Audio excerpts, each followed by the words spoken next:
মায়ের খরচ বহন করা কখনো ফরজ, কখনো ওয়াজিব, কখনো সুন্নাত, কিন্তু বউয়ের খরচ বহন করা সব সময়ের জন্য ফরজ। এই বউ যিনি, যাকে আপনি বিয়ে করে নিয়ে আসছেন, তিনি আপনার দায়িত্বে।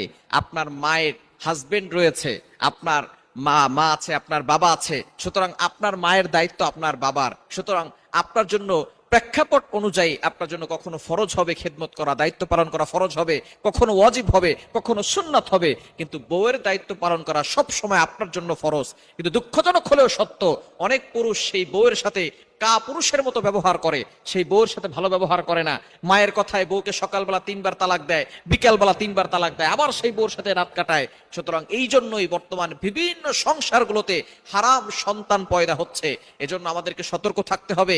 মায়ের কথায় বউয়ের উপরে রাগারাগি করা, আবার বউয়ের কথায় মাকে গিয়ে গালাগালি করা, এটা কোনো পুরুষের পরিচয় হতে পারে না। বউকেও ভালোবাসতে হবে, মাকেও ভালোবাসতে হবে। মা